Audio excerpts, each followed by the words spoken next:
a channel brought to you by Steve McCrae, who will be joining us here in a little bit. He's running a little late, and want to thank everybody for being here. Thank all my guests and anybody in the audience.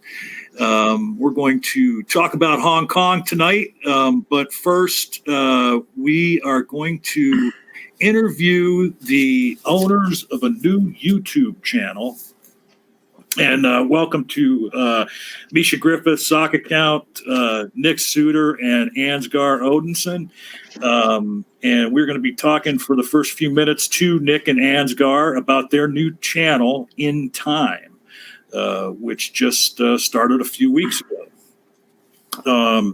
Now, first thing I wanted to ask you two is, how did you two meet? Oh my God! Ooh, that's a good one. That's a. You want me to answer that, or do you want to answer that? Why do I usually am the one who sort of answers that, but I can't answer it in under 20 minutes. So I think we should kick it off to you. All right. Well, long story. Go ahead. I was going to say it was a Limp Bizkit concert in 2002. Both bands.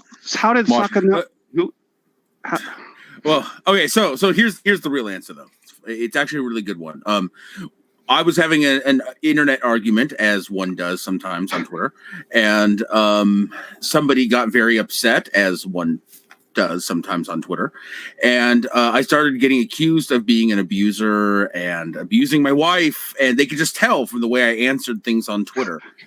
And Nick came in and saw that one of his very close friends even was involved. I'm not going to mention any names at all in any of this because it's not important. But what's important is he showed an incredible amount of ethics when he saw that not only was I actually on accident directly quoting the article they were using as evidence against my position. So not only was I right, but these people were being straight up internet bullies. They were shouting me down. They were making accusations. And he wrote, I think, like a 12 tweet call out telling them that what they were doing was shit. And he didn't even know me at the time. And I think it was 2 days later, I get this DM and he's apologizing profusely that he has to delete his tweets in defense of me because it cost him a friendship and he didn't want to continue hurting the friend that he had called out. And I told him that, what mattered more was that in that moment that he was willing to stand up for me. It didn't matter. It didn't have to live on continuing to hurt his friend. I was over it. And if his friend was going to continue being hurt, go ahead and take it down. And we've been friends ever since. We've been talking on Twitter, talking in DM, sharing videos, sharing ideas. And yeah, that's how we met. Well, and I'm so glad that Socka was wrong because when he made the Limp Bizkit concert reference, I had this picture pop into my mind of Nick on your shoulders, Ansgar, flashing the band. Oh, shoot. I am getting an emergency broadcast message. Whoa. How do I stop it? I hear coffee on the motherboard works. It's actually an Amber Alert. Oh, geez. Oh no! But from a bit away from me, and yeah. Well, anyway, that was dramatic. My best thoughts to whoever that involves. Now, and again, you guys go decide who's answer. If you both have an answer, feel free to chime in. How did the two of you come up with your channel name?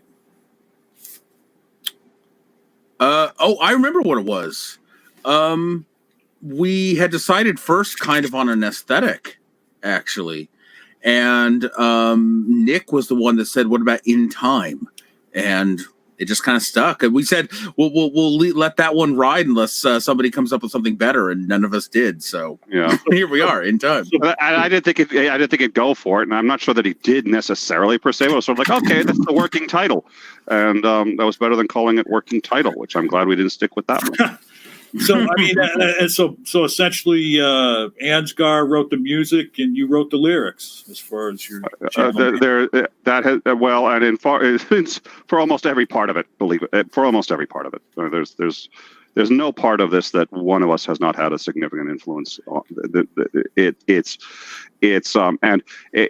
I don't think either one of us says, oh, I have to make sure I get the input of the other per se. It's just that, like, oh shit, I'll probably screw this up if I don't get the input of the other. And because we're so tied to it, it's just a natural thing where it's like, I want to do the best I possibly can. So that means I have to be talking to him because he's the one who sits there and says, Nick, that's a bad idea. Nick, that's a good idea. And the reverse is true too. So it's one of those. Neither of us are making a conscious effort to include the other one. The other one's included because there's no other way to do this. Okay, and just as an aside, a quick question for just Ansgar. Now, you did tell me not too long ago where you got the top hat and who gave it to you, but is there any significance behind the top hat? And is that something that you've always worn is a top hat, while you're on? Years ago, when my wife and I got married, one of my best friends in the whole world that I've lost contact with bought me my very first leather top hat, and I put it on, and I just thought I looked fucking great in it. And I wore it for our wedding. My wife loves the look on me, and then she bought me this one for our anniversary, and I like it even better than the last one. But the other one's got a really nice silver buckle on the side, so I wear that for fancy. I wear this for every day. Ooh, okay, that's awesome. He's got he's got sort of a hat for the regular shows, and then he's got his breaking news hat, which is the one that he just, because we do breaking news too, and he's just got a separate so that you can tell that it's a serious event. Well, right. It looks like a really cool place to keep some snacks too. Yes. Yeah, I've seen him every now and then reach up in the back and. Some YouTubers do after maybe 10,000 subs, they do a face reveal. I'm thinking of doing a head reveal after 10,000 subs. Oh, all right. Now, why don't you guys just, take a few minutes and describe the content and, any goals that you have for your channel? I think the content, so In Time is essentially a political and social commentary on what's trending in the media, politics, and culture. And we do a minimum of 2 shows a week. We also do, on occasion, a Wednesday show where we try to do something sort of a little smaller local interest. We like to pick topics that interest us, but in particular on Tuesdays, we go for topics that are probably well outside our field, like racism. Don't have the two of us talk about racism. That's really not a great idea. So we bring in somebody who can discuss matters that we are interested in, but is beyond our scope. So we have a number of guests coming up. We're actually booked out already 6 weeks out, and we're going to be discussing not polygamy. See, this is why I need Ansgar. Otherwise, I say something. So, I'll say something stupid. Polyamory. Is it polyamory? And open marriages and the death of the modern marriage with a named dragon is going to be the next, our next show. And then we'll do gun control. We will do the smaller topics. We also did gun control. Actually, we just did. Yep. Mm-hmm. And then we'll also do breaking news because I think that is a part of, and that's why the In Time also works. If there's breaking news, we're usually prepared to go live within about 10 minutes. And the last time we had to do a switch over to breaking news, we were able to do it in 5 minutes and broadcast simultaneously to the GDC and our channel. And speaking of which, there's a shooting in Texas right now, apparently. Oh, good. So we may have to bail. That would be fun. And we've committed to taking that seriously, and the last one that we did, Ansgar was able to find as we were broadcasting live. So I'll do a little work, and he'll be talking, and then we'll switch off, and we'll keep doing that. And he found 2 things. It was a shooting in Baltimore. There were 6 people in Baltimore, 6 officers shot in Baltimore, 2 hostage, and we were covering that live. We're aggregating the news sources. I got multiple monitors here. We do all that, and he's finding social media. So he went on and found a woman who had strapped a basket to her head, put a whole bunch of Kit Kats, Skittles, gummy bears into the basket, and was going around selling concessions essentially to the audience of people watching the shooting in progress. It was. Yes. It was a live shootout. Yeah, no, it was one of the most interesting commentaries in one picture on the social fabric of America that I have ever seen in my life. It had everything to say with of how deeply ingrained capitalism is in our country. I'm not saying it's a bad thing or a good thing, just is. Yeah. It had everything to say with how normalized shootings have become. I mean, it was just, this picture blows my mind. Blows my mind. And so we're discussing it while we're waiting for the news updates, and that's what we do. And then, so you already covered one of the questions I was going to ask you, talking about some of your future topics. Any future guests on the horizon that would be of interest to mention now? Inane Dragon, I think Jim Majors was supposed to be with us on Wednesday, but unfortunately we had to cancel that one. It looks like we'll be having him this coming Wednesday. He has discovered the Antichrist. He won't tell me who it is. If I had to guess, I would say the Antichrist is a tangerine-colored person living in the United States, somewhere in the vicinity of Pennsylvania Avenue, but that's just my guess. Okay. And then let's see, Inane Dragon, who else? I should have probably checked the schedule before coming here, but well, no, that's okay. It can be a surprise to people. I mean, it'll be a surprise to us too. Yeah. And then is there a set schedule? Do you guys go on Wednesdays every week? Is that the day? Tuesdays and Thursdays are our main day. That would be at 2 p.m. Eastern Standard Time. And Wednesdays are tentative. Some weeks we have a Wednesday show. Some weeks we don't. It really depends. It's kind of like our special. You know, we have something that doesn't necessarily fit into the normal format, but we think it's still worthy to be up on the channel. All right. And then question for the two of you individually to answer. What YouTubers inspire the two of you? That's a good question. I have one of the best answers to that, but I haven't formulated it yet. So while I'm trying to figure out how to answer that, let's let Ansgar go first, because I got no idea. Oh wow! So for me, my first early inspirations from YouTube, Logic. Big one.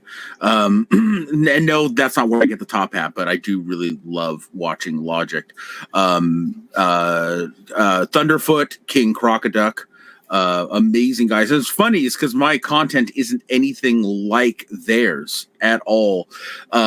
My content, especially solo content, couldn't be any more different, but I still find their voices, the things they have to say, and the kinds of topics they're willing to cover rather inspirational. For me, Genetically Modified Skeptic is one of them, just because it's like he's so young and so talented, and he goes out and he just does spectacular work. And I think I had a second one that popped in as soon as I said that, but I've forgotten. Oh yes, and I've forgotten the name of the guy, but he does the Simply Stated videos, and I like those because it's got a brand, it's unique, he condenses very difficult topics into 5 or 10 minutes, and you can just see it, boom, you're done. So I love the Simply Stated. I love Genetically Modified Skeptic, and it's no way to say this without it sounding like I'm kissing ass. Steve McRae. One of the reasons is because he just does the content he wants to do, and he's not going to listen to anyone else tell him. And the content that he picks is usually the kind of stuff where I was like, yeah, I can see why that's not going to be a commercial success on YouTube, but I'm glad someone's putting that on there.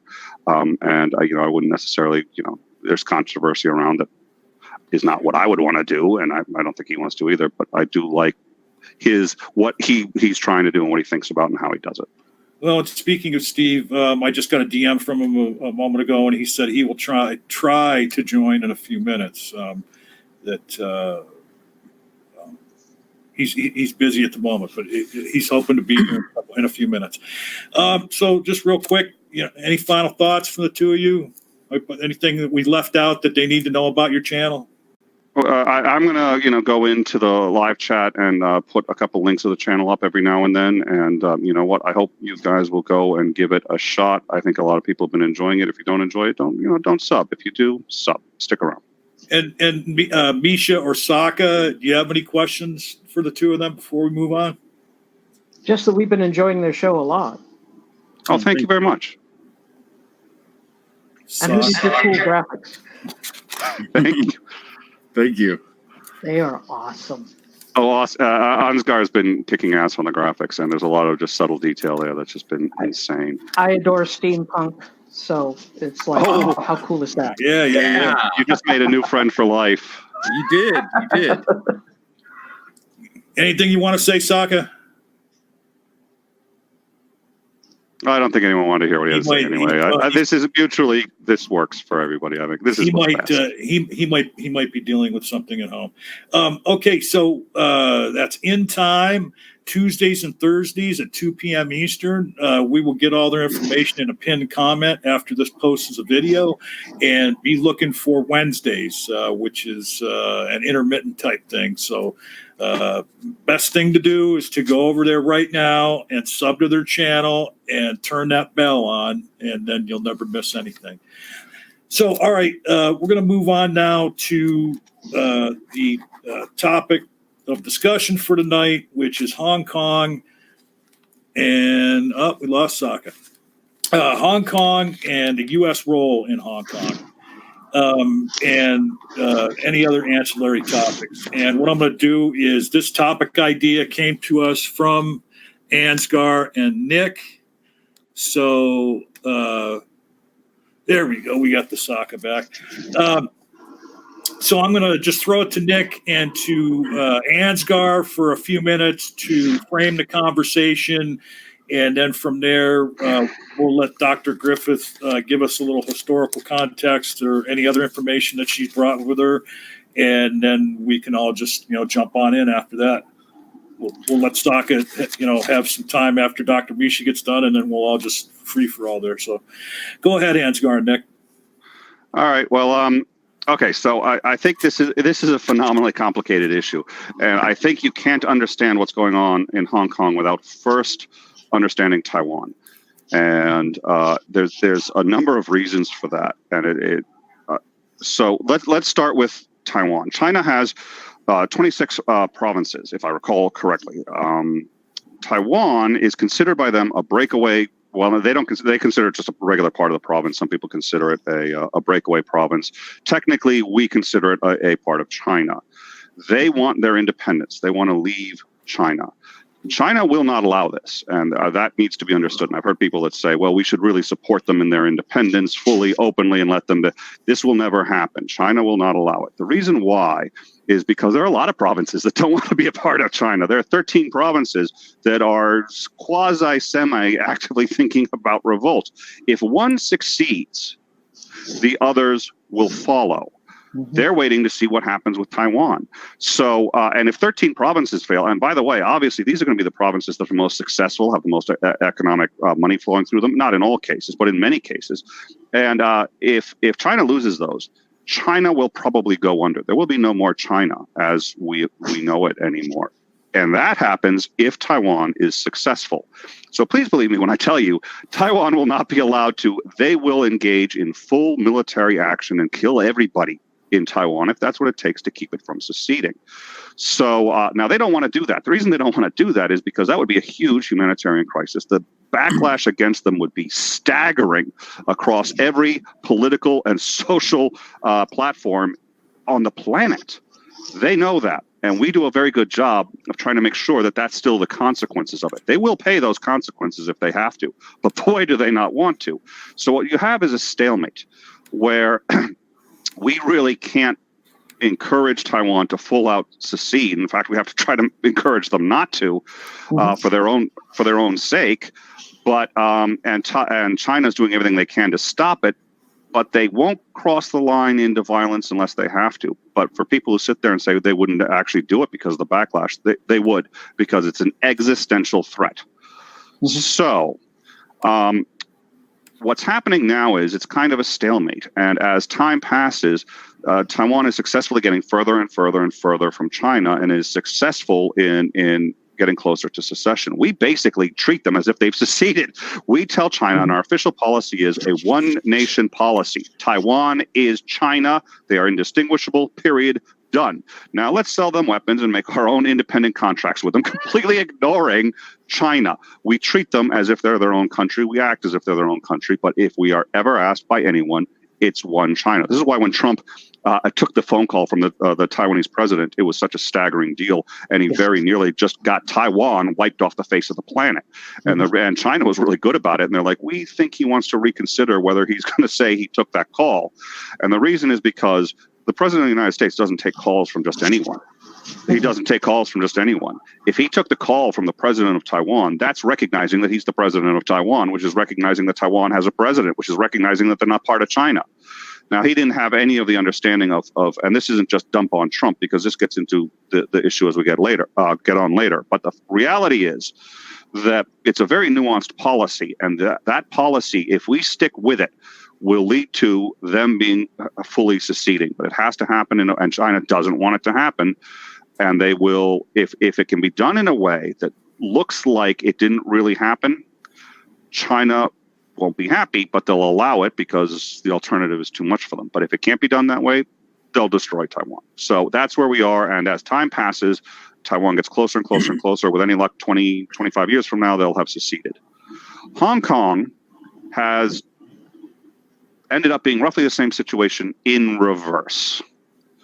Right now, Hong Kong, and it's part of, and I forget the name of the policy, actually, I should look that up, but Hong Kong is One part country, of one country, two states. two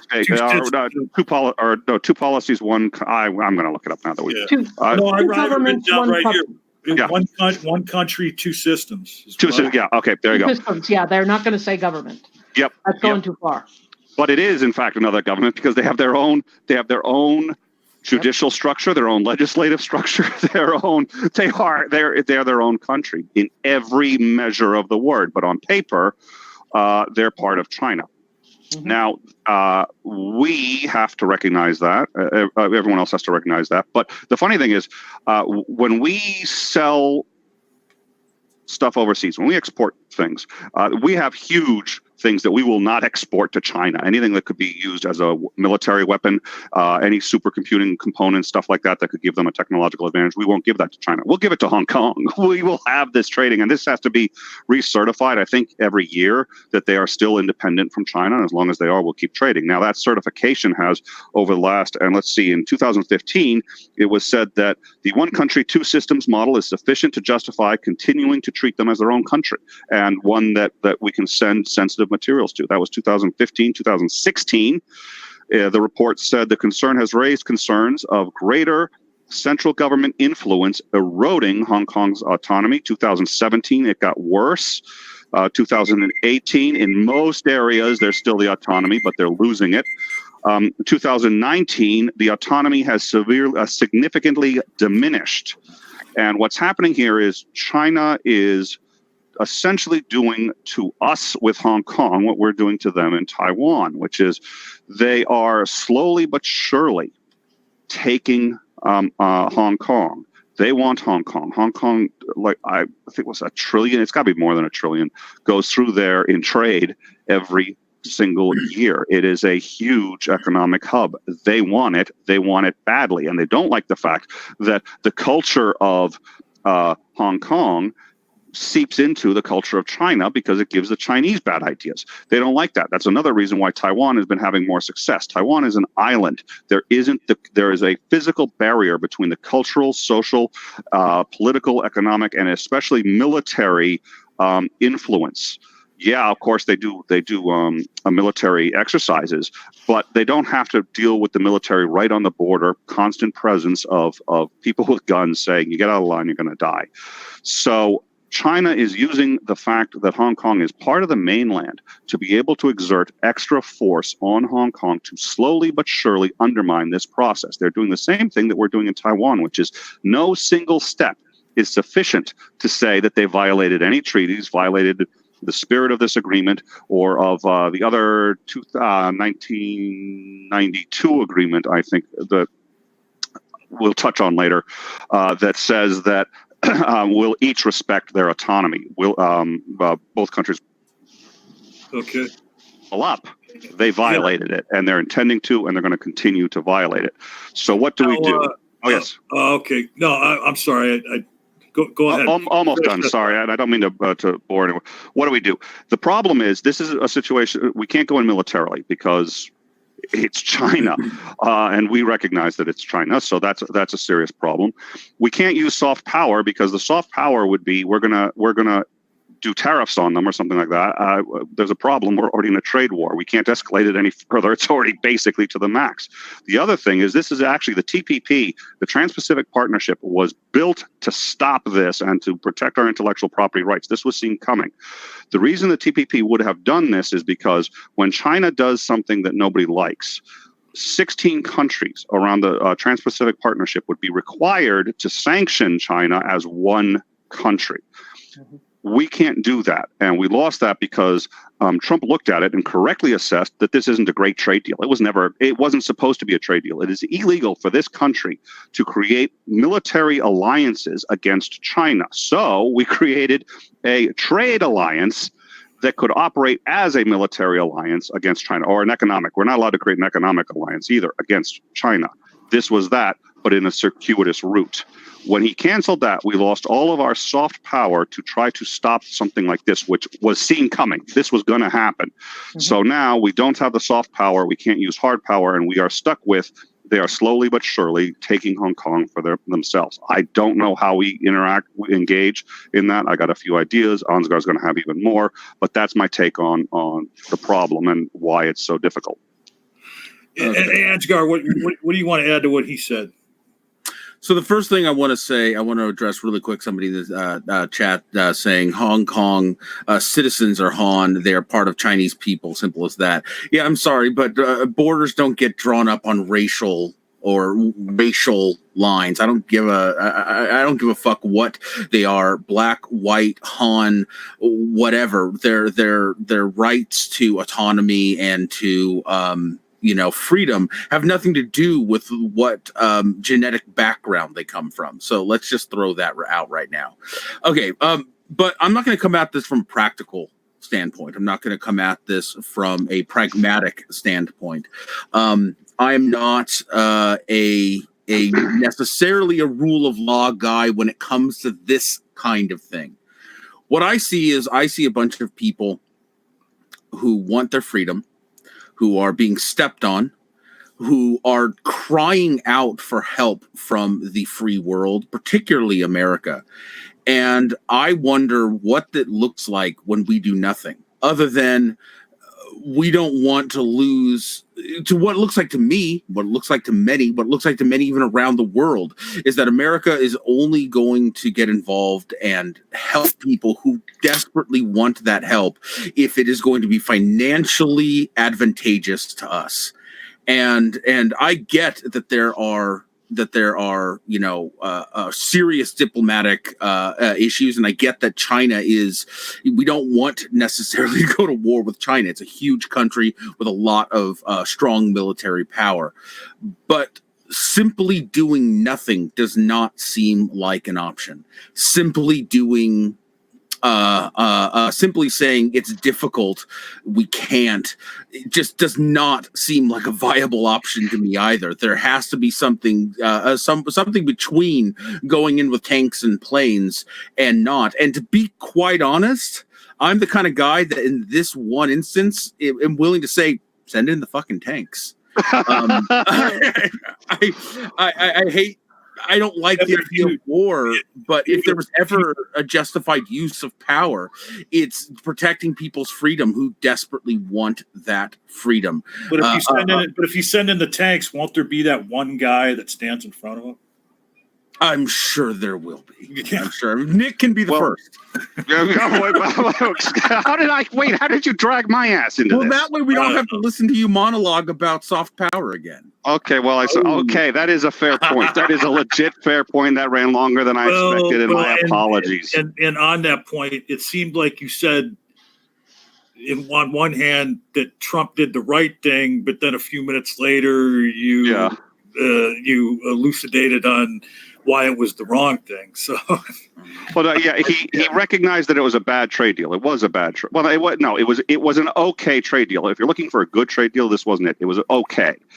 But he thought it was a trade deal, and it wasn't. He thought because it was called a trade deal that it was, and he thought he should view it through that lens. It was never a trade deal. It was never intended to be. That's why it wasn't a good one. So when he says this wasn't a great deal for us, he's right if he doesn't consider what it's really intending to do, which is to isolate and control China, which it would have successfully done.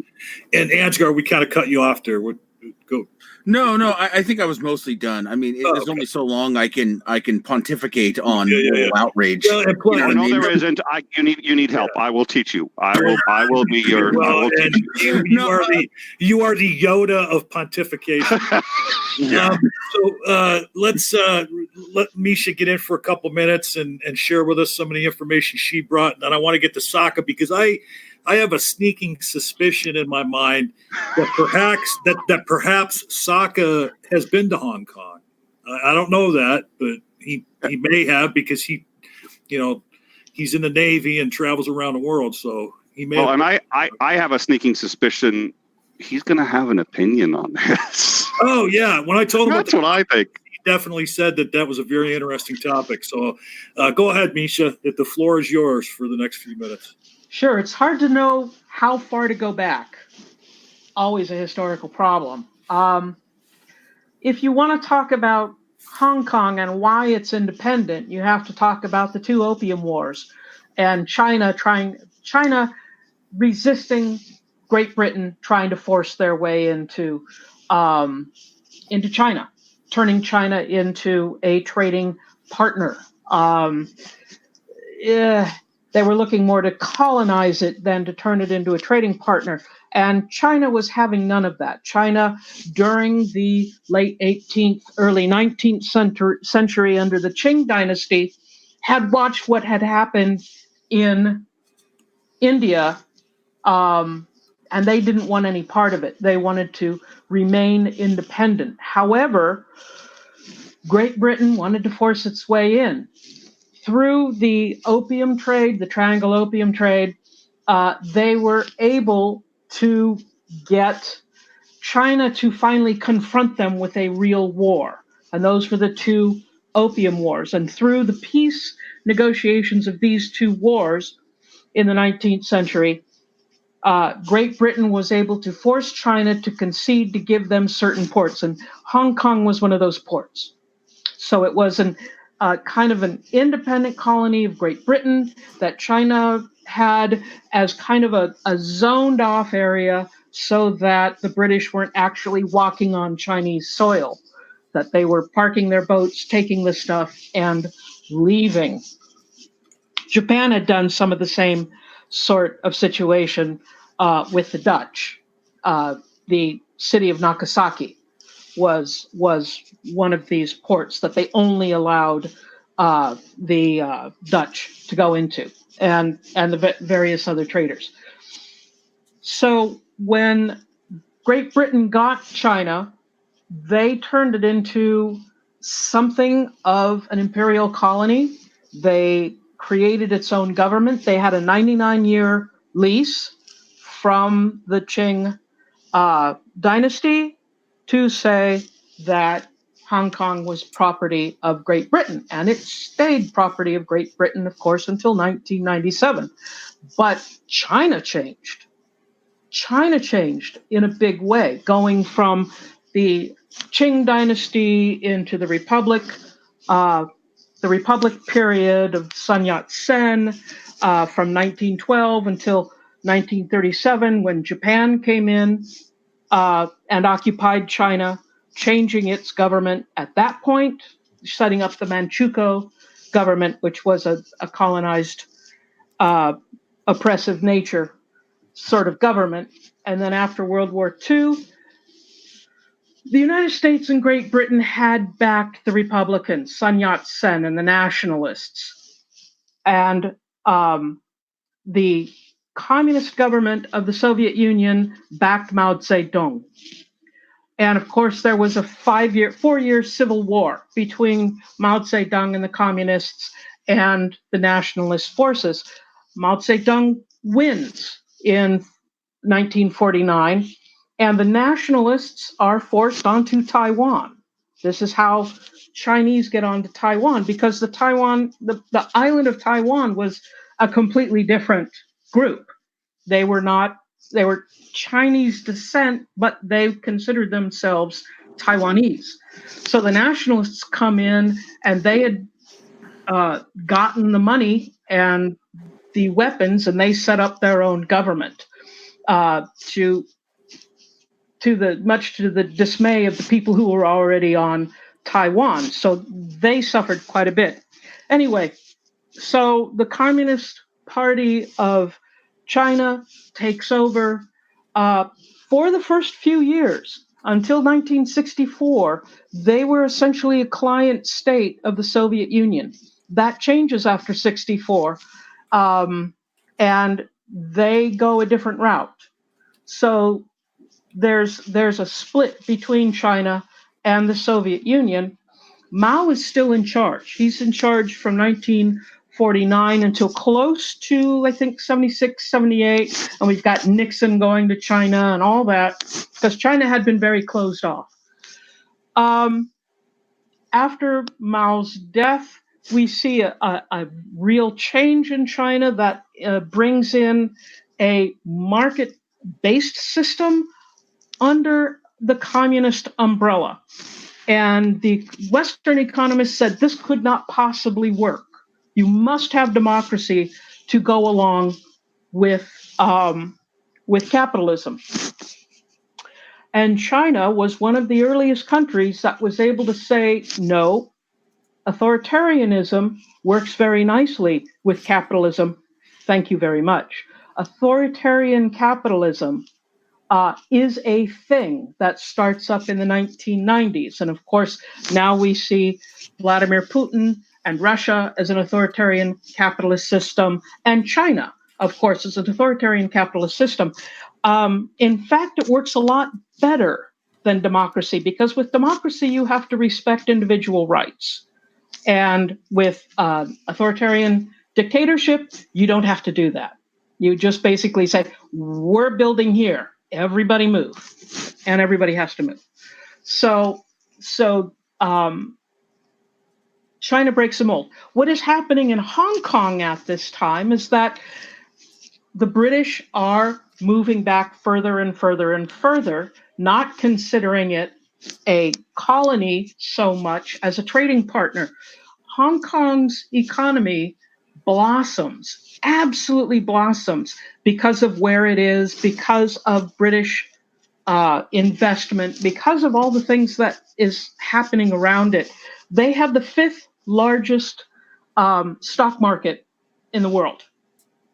So it's right up there with Wall Street, FTSE, and the Japanese stock market. So it's a big deal.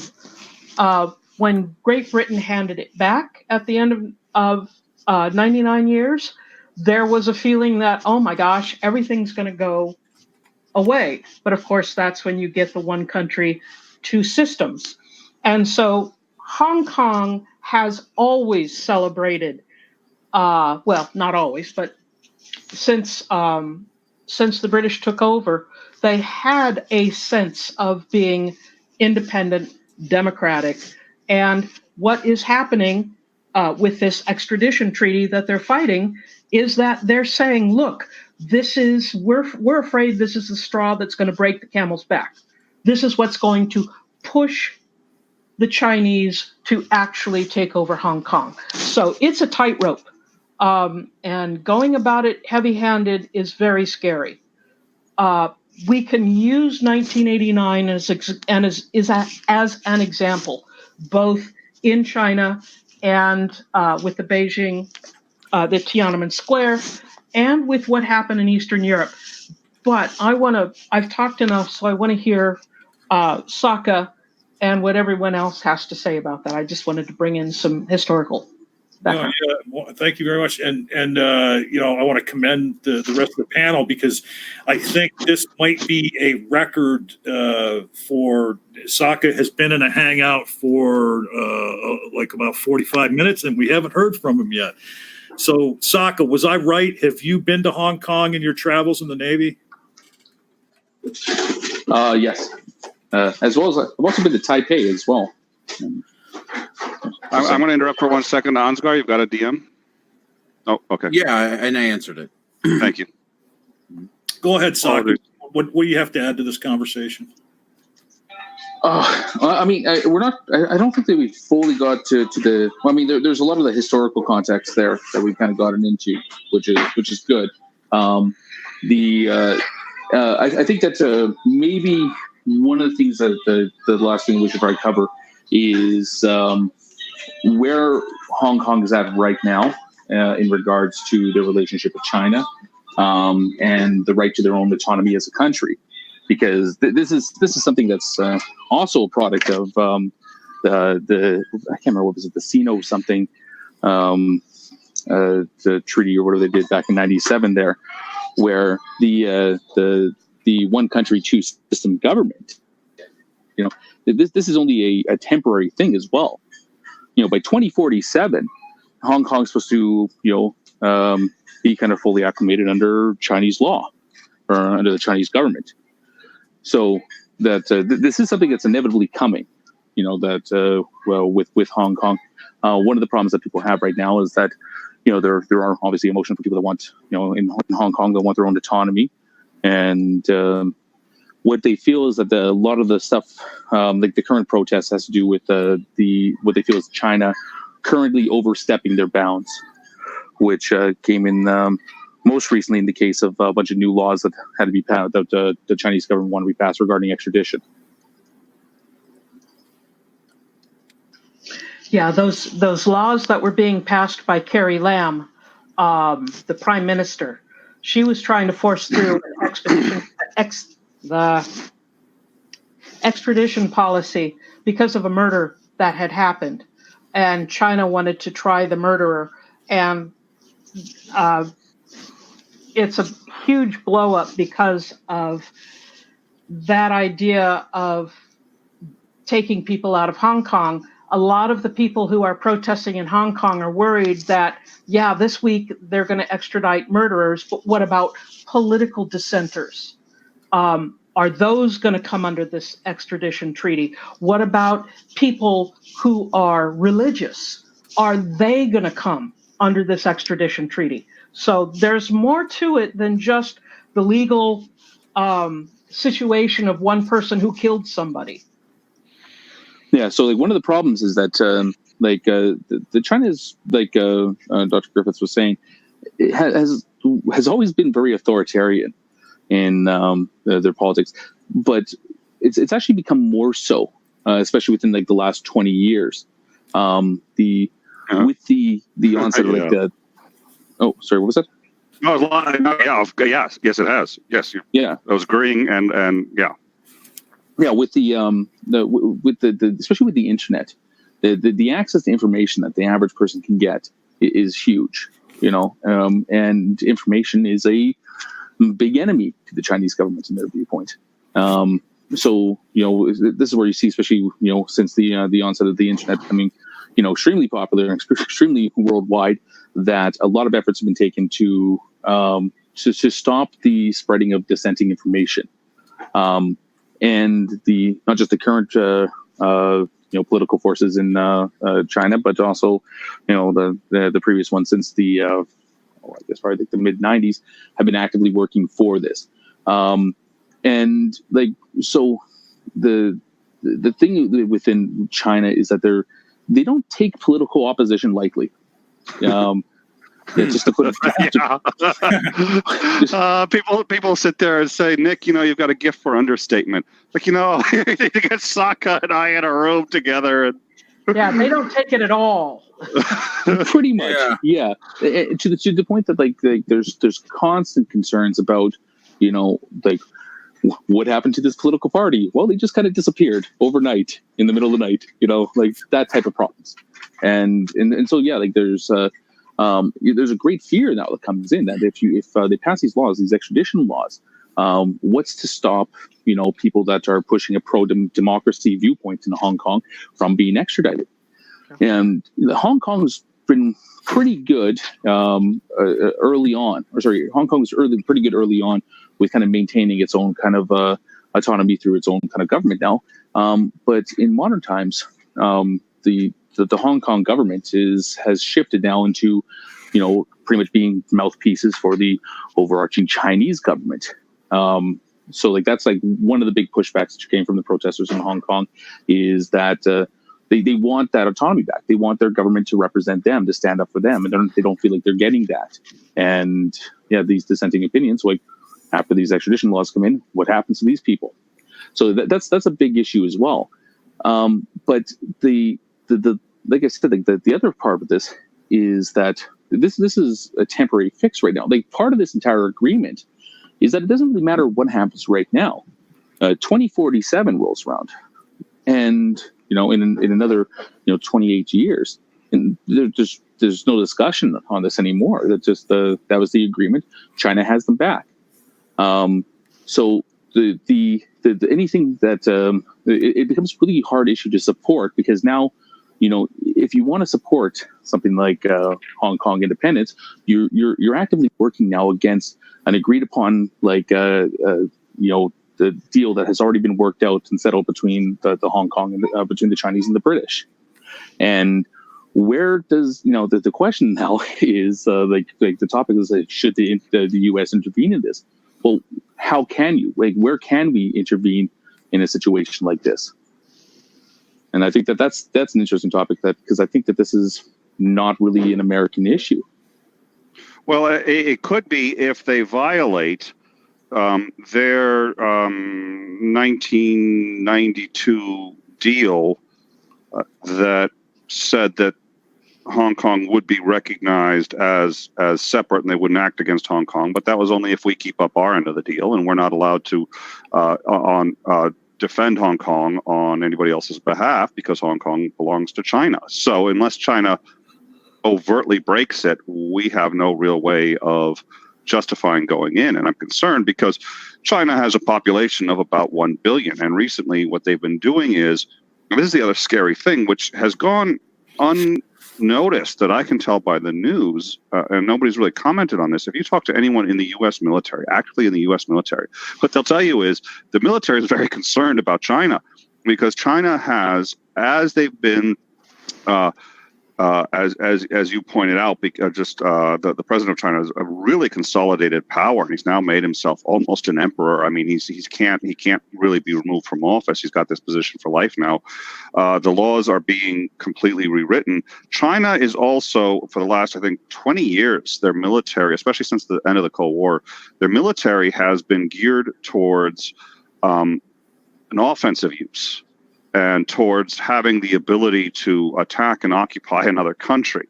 That's a significant change, and it's not unnoticed. It's not just about defending their mainland. And so we're talking about, it's not just about the economics and how much money may go into it or get lost if we engage there. The question is, if we engage in a way that we can't get the support of the international community, and China chooses to respond, it could escalate reasonably quickly. And China's going to choose to respond. So it's just a question of how do we do this without things escalating? And just to put that point into context a little bit more, is that when we would, during the Cold War, and we described the Soviets and the Americans as like the two world superpowers or super military powers, just to put in context, there's only one military superpower in the world right now. That's the U.S. And it doesn't have to do necessarily with the size of the military. What defines something as a military superpower is their ability to maintain an offensive or operations on foreign soils for an extended period of time. That's what the main kind of benchmark for a military superpower is. Because the biggest problem that you're ever going to run into in the military is logistics. How do you get the troops and the equipment, the food, water, vehicles, whatever, to where they need to be? And it's really easy for countries that have military bases set up around the world, like the U.S. The U.S. is a good example. Like one of the reasons why the U.S. military spending is so high isn't necessarily just because of the size of the U.S. military. The U.S. military spending has to do with maintaining foreign bases around the world. And because of that, the logistical nightmare of maintaining an offensive on a foreign continent, whether it's in the Middle East or wherever, it gets kind of alleviated by this. Now, the Soviets during the Cold War had a military. They were military superpower as well because they did have, bases kind of around the world. I mean, that was the point of the whole kind of Cuban Missile crisis. Was trying to get like more kind of satellite outposts anywhere that they could have them. But you haven't really seen this outside of the U.S. for a while until recently, because China is now doing the same thing. Is that China actually maintains foreign military bases in Africa. And it's the only, like I said, outside of the U.S., this is the only other country that is now gearing up with foreign bases so that they can maintain operations in different parts of the world, which, again, that's a huge concern. Well, and just quickly, and I just want one last thing to go off of that, and then I'll drop it. But here, and just to springboard off of that, if you're China, you have to have those bases because you're surrounded by water. Anyone you're going to fight with, it's easier for us to attack other countries because we have the ability to go there. There's one solution to this. There's only one solution aside from the bases, and it's the Navy. Here's why everybody's concerned. As of, I think it was May this year, their Navy exceeded ours in size. Why do you do that unless you're attempting to do what we can do, which is go out and they have to increase if their intent is global domination, or to really just go out and really, I shouldn't say that because that's when I say if their intent is global domination, I'm kind of sensationalizing. If their intent is to be able to and maybe to engage much more aggressively in other theaters that are sort of ancillary to where we are, the first thing you have to do is build up your Navy if you're China. You can't do it any other way. And that's what they've done. Well, and given the fact that, what Misha talked about authoritarian capitalism, now that China is going in this direction, you say their Navy now exceeds ours. I mean, do they now have the United States at a disadvantage because they are not beholden to some of the systemic things that we are as far as building our military? I mean, they can just essentially they could build as many ships and tanks and whatever they want, and they're not really constrained by anything like we would be here in this country. Well, I mean, there is like here's the thing, like if you want to get resupplied on a ship, that supplies have to come from somewhere as it goes to logistics there. A U.S. naval vessel, they need to get resupplied or whatever. There's things like they have tankers that do runs in the Pacific and the Atlantic that a ship can, meet up with and get refueled. If anywhere in the Pacific, if the U.S. needs to go in and get supplies, I mean, they have bases in Guam, Korea, Japan. Not to mention there's a huge variety of allies in these areas as well too. Like that's just that they have that structure already set up in place. China not as much. They're also building islands in the South China Sea. Yeah, that's the other thing too. By international law, even if you build your own island, you are still entitled to protect the waters around it. Apparently. So what I was gonna ask a couple questions. First of all, and let me get them out, and then have people address them. First of all, all this being the case, wouldn't there be then a case for saying at some point we have to deal with that? We have to address that before it becomes such an overwhelming problem. There's nothing that can be done. Two, I would say, is there no room for idealism or, of being idealistic when it comes to dealing with this particular problem? And it seems to me that any problem like this has to balance somewhere between pragmatism and idealism. And it feels almost like most of this panel is going so far into pragmatism that there is no room left for the idealism. And I would think that there has to be some way to balance idealism and pragmatism here. That's one of the reasons why I say look to 1989, both what happened in Tiananmen Square with these protests that were crushed, and what I have found out since then, actually from one of my students and some other research, when Tiananmen Square happened in 1989, no one else in China knew about it. only the people that were around Tiananmen Square. China was able to completely keep the lid on information. I had a student, for example, whose father lived in the United States. His grandmother lived somewhere in South China. And his father in the United States was telling his grandmother, this is happening in Beijing. And his grandmother didn't believe him. No, I don't see any of that on the news. And then she had to take a trip north, and she had to go through Beijing by train, and she saw it, and she said, oh my gosh, I had no idea. So that kind of ability to control the media. But the other side of that 89 coin is, of course, what happened in all of the satellite nations in Europe, in Eastern Europe and Central Europe, was that the people just went out and said no more. Basta. No more. We're stopping this. And it worked. But it worked because you had people who were fed up, and you had Gorbachev leading the Soviet Union. And Gorbachev had very different ideas than Brezhnev and the rest of them. Gorbachev was horrified about what happened in the Prague Spring of 1968. So because there was this idea, maybe Gorbachev isn't going to send in the tanks. And when he didn't, that's when everybody else said, hey, the dominoes are falling. So, Ansgar, I want to give you a bit of to bolster your idealism. Okay, there was. Thank you. I need a little help here. Please don't. Yeah, Please okay, don't. okay. No, we don't need more idealism. The NPR show Marketplace. Mm-hmm. I listened to that. Yeah. Okay, June 16th episode. They had it was the June 25th episode on Planet Money. I'm sorry, Planet Money. And you can find this online. It's in the Planet Money newsletter article written by Darian Woods. He basically looked at a study done by Erica Chenoweth of Harvard and Maria Stefan, who works with the Institute of Peace. And they did a study on 323 protests campaigns from the years 1900 to 2006, all around the world. Mm-hmm.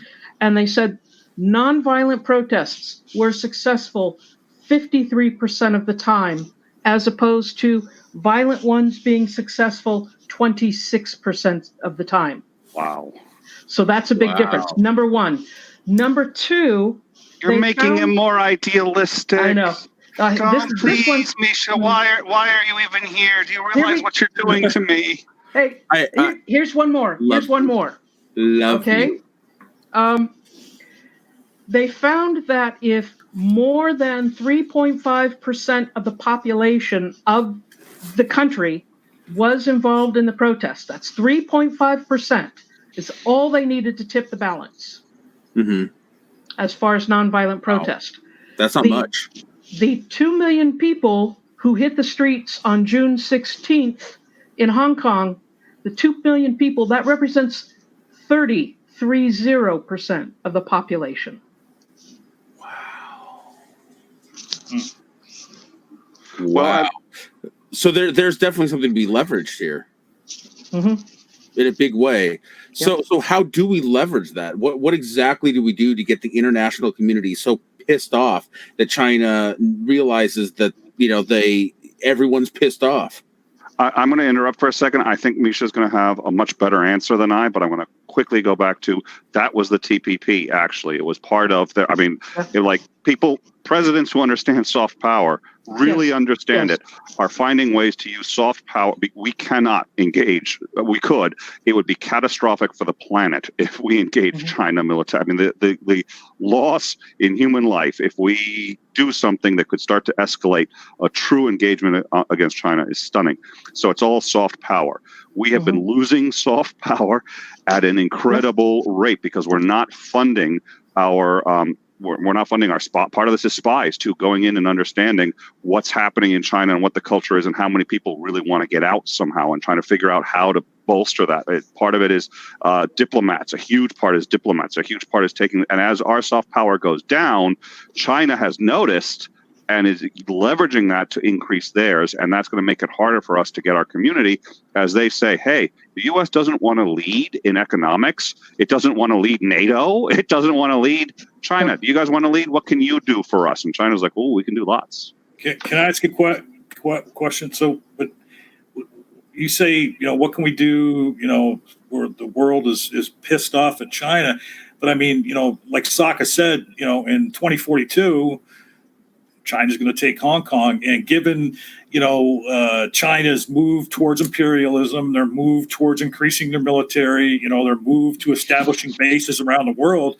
I mean, even if everybody is pissed off, what can actually be done about it? I mean, isn't stopping this, or isn't a change in policies and ideologies going to have to come from within the country, from the people of China?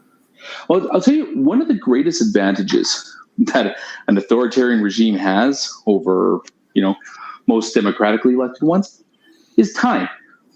You don't need a 4-year window to enact your plans before we're being worried about being thrown out.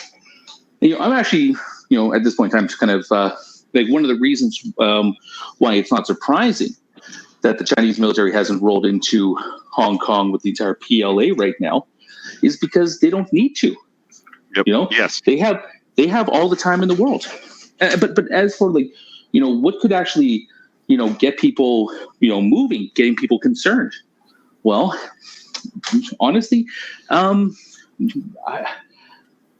don't know. Maybe I would like to say an extreme violation of the people's basic kind of human rights. But that's already happening in China right now without much of a whisper from the international community. Because the problem is that at one point in time, Hong Kong supported an amazing GDP.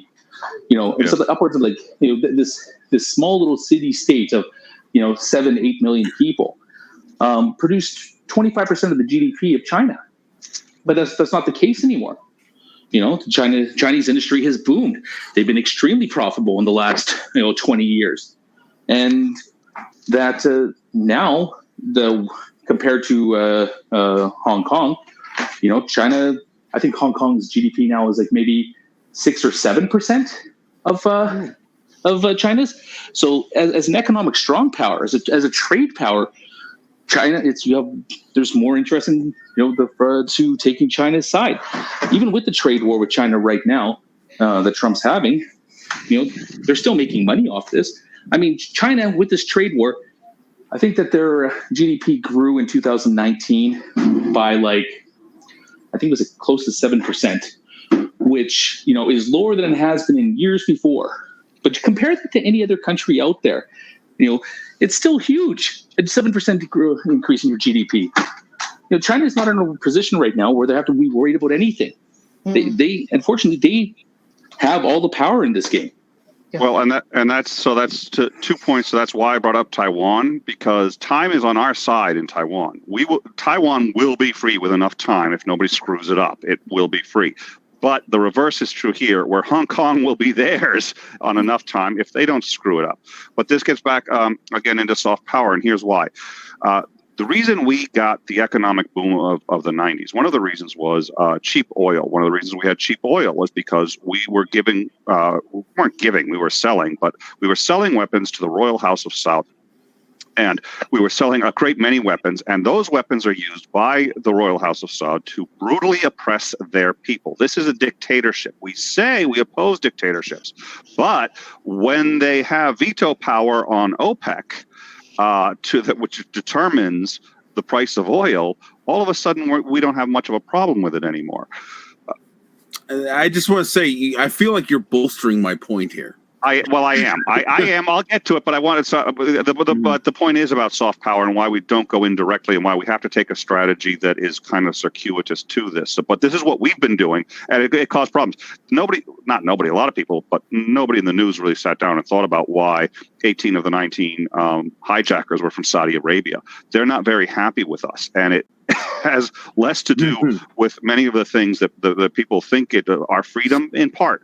We are allowing one of the most brutal dictatorships in the world to stay in place. In fact, we're giving them the weapons they need to do it while telling others we're going to stop dictators, and we're doing it so that we get cheap oil, which is how the 90 boom happened. So when you talk about one of the best economic periods we've ever had, it was because we supported a dictatorship, and that's what we were trying to do, and we succeeded. Now China has been able to expand their soft power, and how many other countries? Every other country knew we were doing this. How many of them spoke up against us?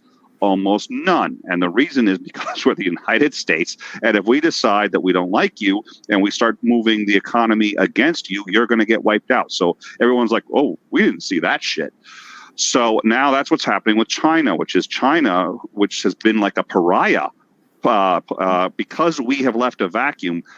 They have been moving into it, and they have been finding ways to, and they've been investing in our country. They've been investing in other countries. And nobody said, why are they doing this? And it's, well, their own economy really needs help. Why are they investing in other countries? Because when China starts violating human rights, other countries are just like, oh shit, I gotta go. I didn't see nothing, man. What?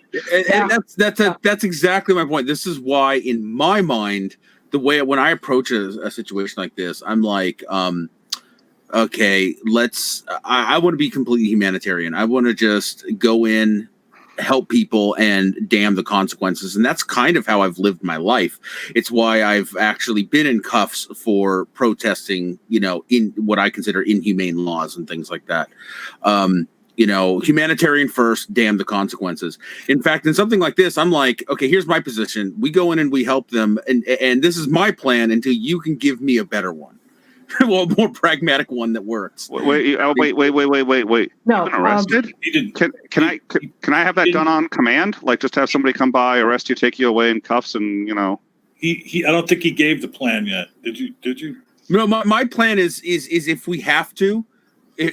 I mean, I know this isn't practical. I know it's not pragmatic, but my first instinct is whatever you have to do to protect those people, whatever you have to do. Well, that is my instinct. Well, but here's the thing, and me should go ahead after me here. But going back to the point I made a few moments ago, or the question I asked is, that sounds good on paper, but given all the moves that China is making, I mean, like you talk about, you've been handcuffed at protests. If you go protest in China or Hong Kong, you might end up in something more than just handcuffs. Yep. I mean, and if we engage China too strongly, I mean, is anybody really going to go to war with China? I don't think so. I'm saying I would be willing to. He's not kidding. Ansgar would be willing to do it. I would be willing to I would actually be willing to join the military, get in shape and join the military for a war to support people like that. I won't go to war for your oil, but I will go to war to help people. Well, so here's the. Can I just address this point right here?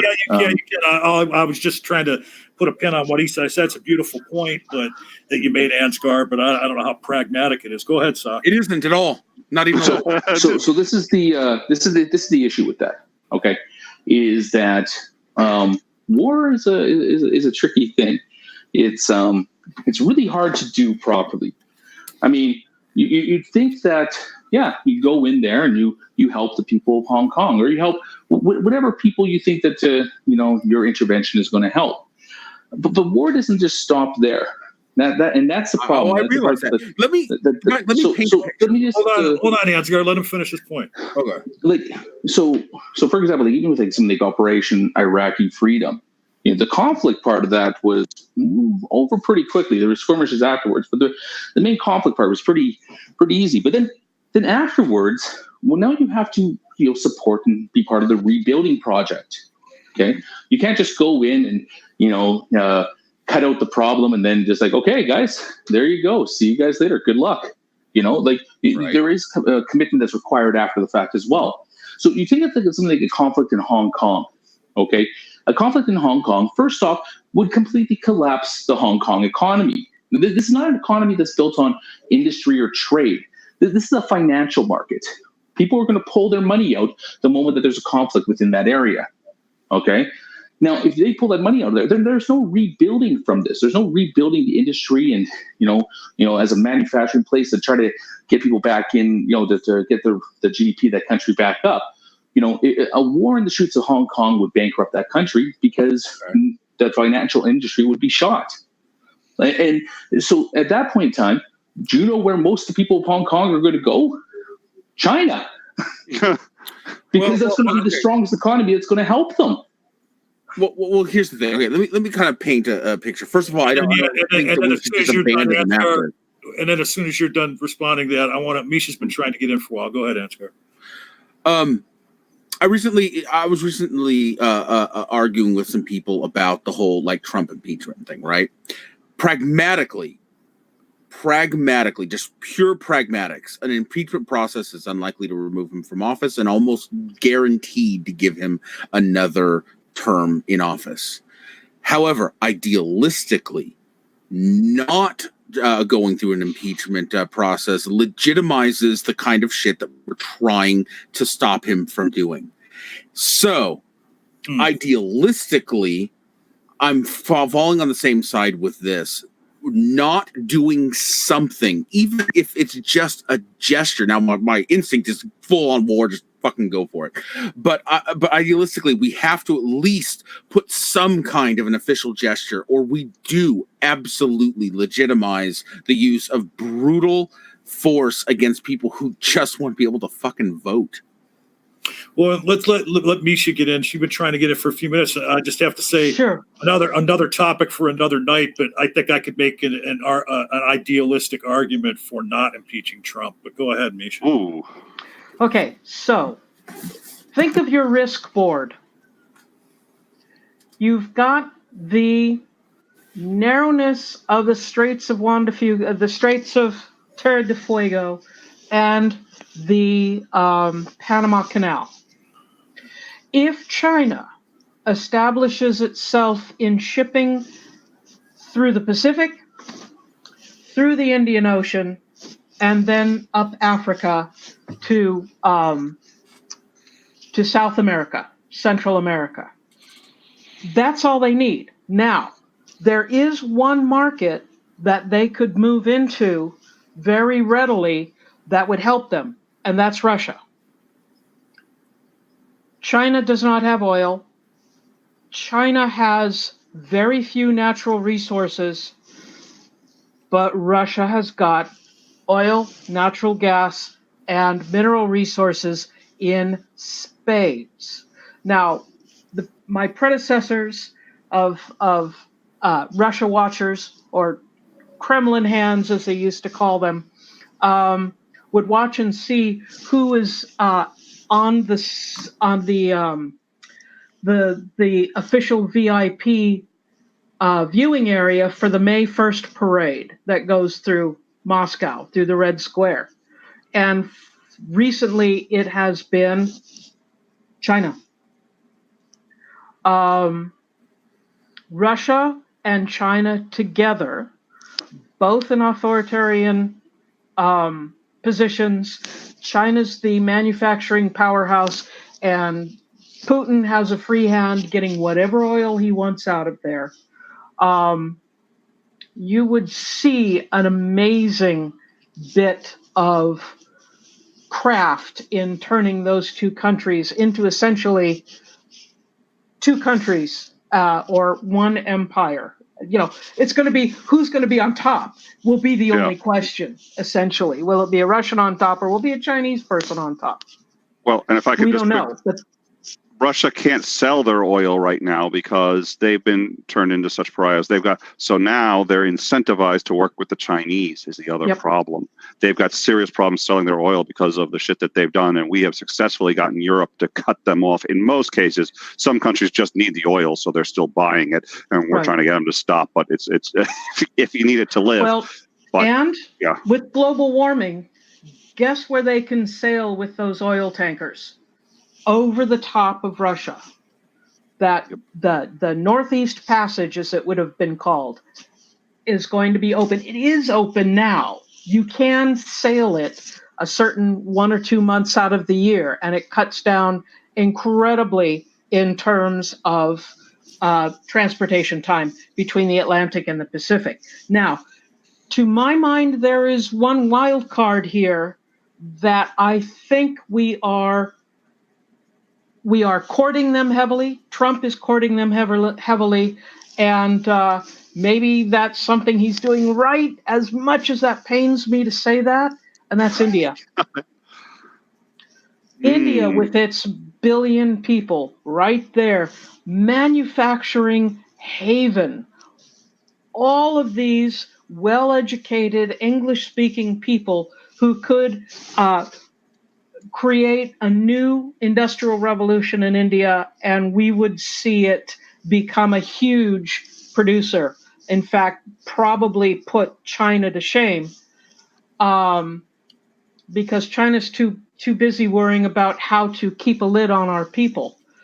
But the price of that is supporting people like Modi, who is a stringent nationalist who's trying to get rid of Muslims, who is trying to bolster Indian Hindu culture and some Sikh culture, but definitely Hindu culture. He's rewriting the textbooks.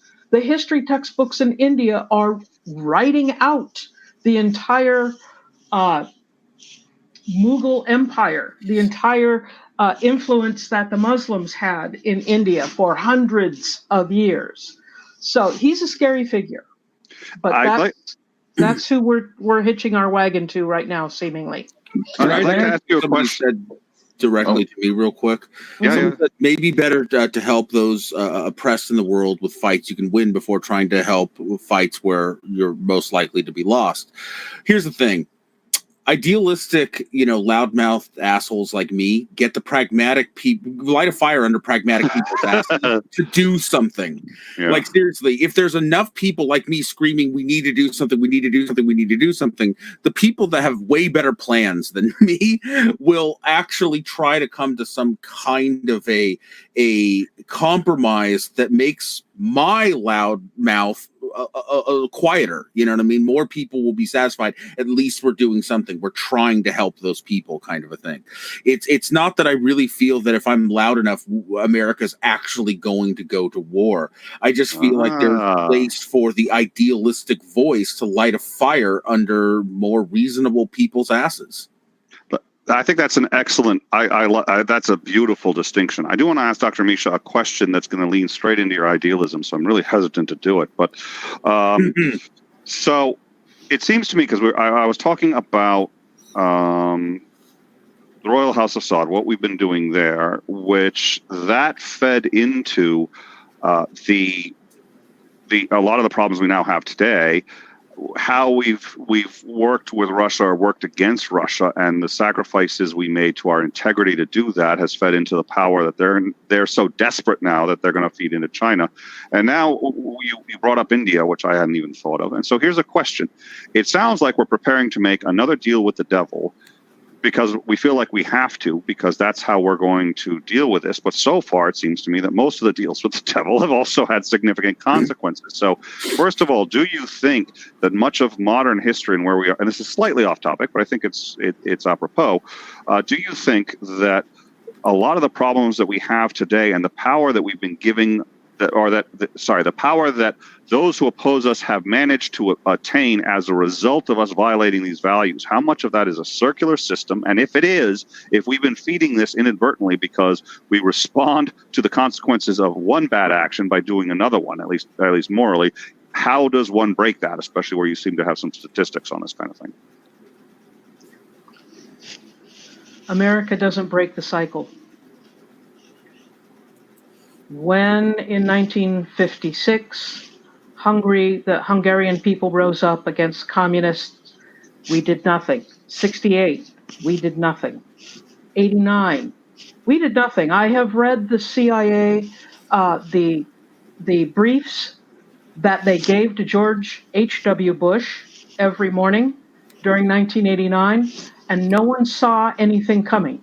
Of course, George H.W. Bush was more interested in what was happening in China than what was happening in Europe. So, because he was in old China, he was ambassador to China for several years before he went into the CIA. Anyway, Americans aren't willing to break that cycle unless something huge happens. We have to be attacked.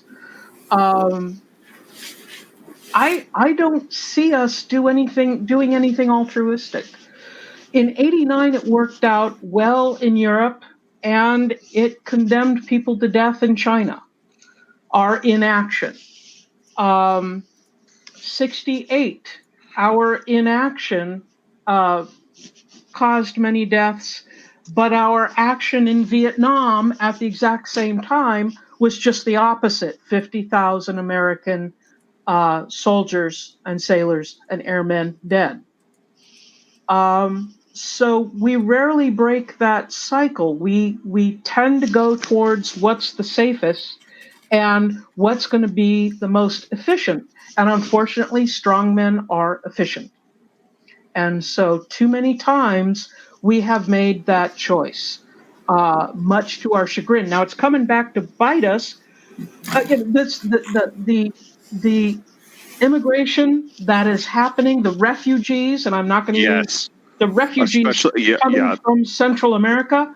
What are they fleeing? They're fleeing the nonsense we did in Nicaragua and Honduras and El Salvador during the Cold War and after, and when we had bolstered up strongmen, et cetera, et cetera. We did that. We destabilized that area. So yeah, I think choosing security over everything, and I think our idealism is quelched. I think, and this is personal opinion, I haven't done the study yet. This is just something that has come to me. We haven't had a crisis in the United States that has ever truly altered our government. Even during the Civil War, we still had our government was in place. Everybody else, and I mean you could look at every other country in the world, has watched their government fall apart and they've had to rebuild it. We have not had that kind of disaster happen. I don't know how we would handle it. I would be very afraid of watching America's government crumble, and I really fear we are getting somewhat close. Real quick before we go on, I just want to say, and it was news to me, for anybody that's listening and not following the live chat, immediately following this broadcast, In Time will be going live with a simulcast on their channel and right on the GDC here on the GDC. And on the GDC with some breaking news. So be looking for that notification when we go off the air. Yeah, so I want to hear what Socka account had to say. He tried to break in a little bit ago, and I jumped right on top of him, and I'm sorry about that. And I asked that question. I apologize. Well, I mean, it kind of goes back to an earlier point. We kind of glossed over what just had to do with the global warming and the access to the Arctic. Is that this is my own personal kind of like little conspiracy theory about why you have countries like Russia, China, not really making a lot of efforts or movements to quell climate change. Is because, well, especially with Russia, is that Russia sits on a lot of natural resources as it is. Even more so if their northern shield would defrost, like as well as just transport routes to get it out. If they can use any of their northern border as ports to get to Europe or North America, Russia could become a huge trading partner. And this is actually like one of the the next big conflicts that we're probably going to see in the near future is over Arctic sovereignty.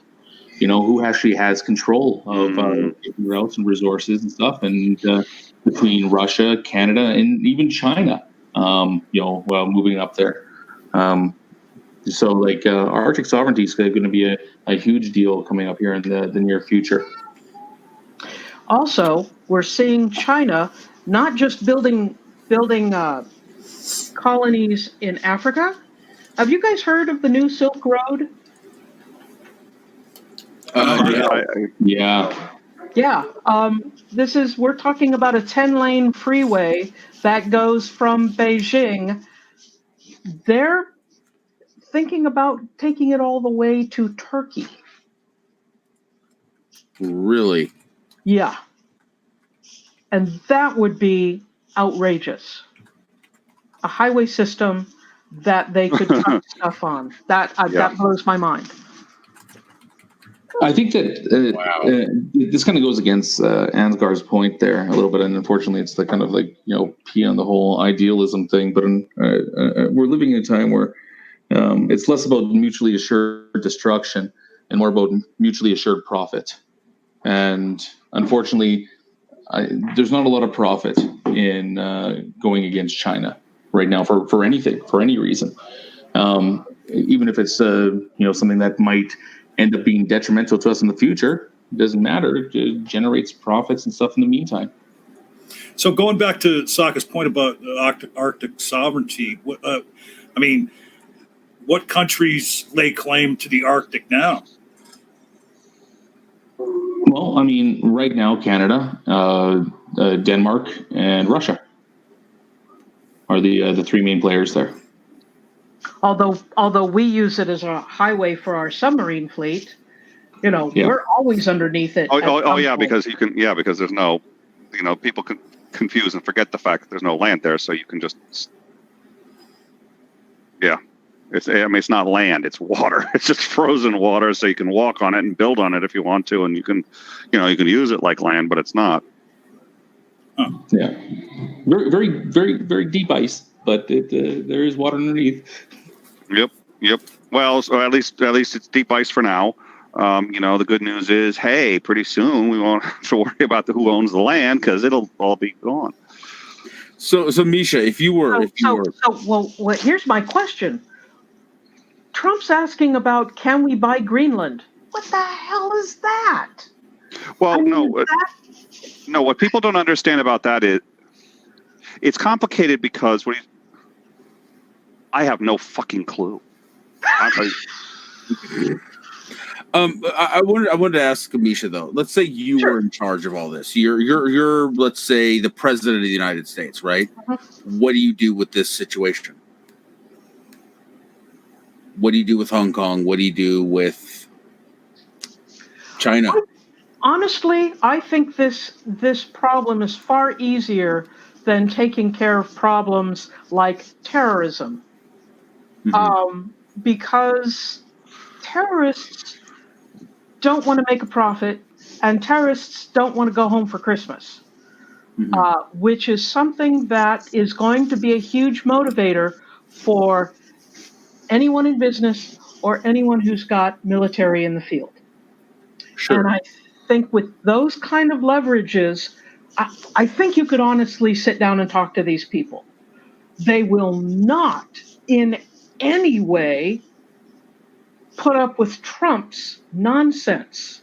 His I'm going to create chaos and then I'm going to run it and fix it based on my personality. Well, so you would bring them to the table to negotiate, kind of a thing. I would have the smartest people I could get there talking to them. Come on, they're business people. Trump's screwing this up royally by thinking that he can, roll the dice and maybe come up with something, and everyone's going to fawn over him. He is badly mistaken if he thinks people want to negotiate with him because they want to be buddy with him. She and the leadership of China do not care. What is dignity? The Greenland thing. Why does Trump want Greenland? For the reason we were talking before. With access to a polar route for shipping, like people don't realize that going through the Suez Canal or the Panama Canal is an expensive endeavor. It really is. It costs a lot of money to go through, especially if you want to go through there quickly. There's a lot of bribing. There's a lot of like backdoor deals to make sure that your stuff goes through, before other people. There's a lot of ships that end up waiting days, if not weeks, to go through, some of these canals just to get through for their, for the trade goods. Having access to a northern route would be huge. So yeah, one of the reasons why Trump wants that is because there's like I said, areas within the Arctic are going to have a huge geopolitical importance within the next 20, 30 years to start developing those things now. Not to mention that again, like with the melting ice caps and glaciers up there, we're talking about very resource-rich areas too. That Greenland, once it thaws out a little bit, would be huge money for that, especially with a newly defrosted route to get the resources out of there. And this isn't just like a crazy Trump idea. Going back to China, China tried to buy land in Greenland within I think it was about 5 or 6 years ago. And the Denmark basically said no, we're not doing that. But they wanted to build shipping ports, and essentially, wouldn't be a government shipping port, but therefore by de facto would be a military shipping port in Greenland. That's the interest that even China has up in the Arctic for these things as well. So maybe Trump wants Greenland because China wants Greenland, but hey, it's for the same reason. Hey, from the live chat, I think it's going back to the comments about the new Silk Road. George says he doesn't understand why a freeway is outrageous. Is that what he's referring to? Oh, could possibly be. I'm using the term outrageous, not that it's stupid or anything. I think it's brilliant. It's just a huge undertaking in area that how many different countries does it have to go through? Just having that the property itself, the areas that it would have to cut through are mind-bogglingly complex, and areas that have not been developed since. We're talking Genghis Khan here, and the old Silk Road. I mean, the Mongols built up the Silk Road in the 1230s, and they had 100 years, Pax Mongolica, of peace and trade between Europe and China, and it was a wonderful thing, and lots of people got rich. And then the bubonic plague hit, and that shut it down. You also That's way off topic. That China has a huge population. Everybody knows that China has a huge population. What a lot of people don't realize, though, is the population density of China is amazingly lopsided. Yes. Like it's all located along the east coast of the country. Like the vast majority of it all runs along the eastern coast of China, on the eastern side of it. So something like the new Silk Road that's being proposed. Well, you can't go south because that's when you're going to get into the mountain ranges, by Nepal, and you're probably not going to have it by India there. So it's got to go across kind of like the northwestern part of China into all the stands, like Turkmenistan, I'm looking at a map over here, and it's like China, Kazakhstan, Turkmenistan, the Caucasus Mountains. I mean, it eventually gets there. Armenia, Turkey. But you could also build arterials off of it too, and be able to furnish, roads that go into Russia or roads that go south to India, go around the Himalayas. Yeah, we're talking about an area that is just not decent land. I probably should Google how much this would be proposed, how much it would cost to do something like this. But hundreds of billions of dollars, if not a trillion, to do a project of this size, because you're going through some of the most there's a reason why not a lot of people live there. Is it's not really the best land for developing anything on, and then to be able to build something through this, and then. What do you say they want to get you to Turkey? Yes. That requires the cooperation of a lot of countries, because like I said, we mentioned like all the like Afghanistan, Turkmenistan, Kazakhstan. Can you imagine how many Wawas we would need? Yeah, like there's a lot of countries that you have to work with in between there and there. Like that's a like that's just it's a huge undertaking. Like it's just like it's almost outrageous in just the scope that you would imagine something like this would be. It's like plotting like like, hey, we really want to get a highway that runs right through the middle of Australia. Let's make it 10 lanes. So, oh, go ahead. No, I forgot. Well, so like getting back to the title topic, and not that we really strayed from it, all this has to do with Hong Kong. Is what Socka said earlier. 2042 rolls around, China takes Hong Kong, done deal. Or are we going to be able to 2047? Or are we going to be able to, get people involved like Ansgar, has suggested to stop that from happening? Well, let's just how has the whole sovereignty for Tibet thing been going? Yeah, but that one though. The problem is again. Okay, let's take a look at the three of them: Taiwan, Hong Kong, and Tibet. The problem with Tibet is there's already a military presence there, and it's already considered part of China, and they've taken it over, and they're there. There's nothing there left that could credibly be called its own government, and they've done that obviously deliberately. Reversing that is virtually impossible. There's nothing to reverse in Hong Kong. Hong Kong currently is free. They're trying to take it. The point is, can we stop them? Those are two different scenarios. And with Taiwan, Taiwan is actually free. The question is just improve that freedom a bit and keep them going on that path. So in both those situations, the government, it's not already by fiat basically over. Freeing Tibet is apples and oranges, I think, with this. I only present that as just like as a comparison that the Hong Kong thing is relatively modern, but people have been talking about free Tibet, and there's been movements and advocacies for the Tibetan autonomy for I don't know, how many years now, Dr. Griffith? I think in general, though, I think that just shows that we need to maybe take a look at what our values are on the world stage. Really? Well, I think so. And to get quickly back to John's question, and I think this gets to, and Socka has said, well, this is a reasonably new thing. It is and it isn't. We've been preparing for the handoff of Hong Kong to China for decades. We knew, again, that's why we started the first treaties regarding it in 1992, which was 8 years before it was even supposed to happen. But it was already like, this is how we're going to deal with it. And that's why the handoff actually went staggeringly smooth, because we've known for 99 years that it was going to happen. And we knew there were going to be these problems. And that's why we've been implementing soft power like the TPP to try to get a handle on this beforehand.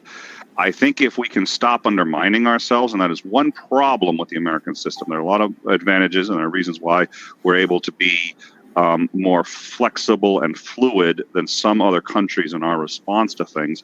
But the problem is we don't have the stability. So, we now have a president who's undermining the previous infrastructure that would have allowed us to really, that we've been planning for. The TPP was in large part, it was an 8-year negotiation so that we'd be ready for this, because this was the most predictable thing. We knew this was going to happen. We've known that for 100 years, that this was going to happen when they got it back. We've been trying to prepare for it, and now a number of our tools our teeth have been just dulled, and the weapons have been taken out of our hands, and we're like, oh, well, can we come up with something else now? And that's a good question.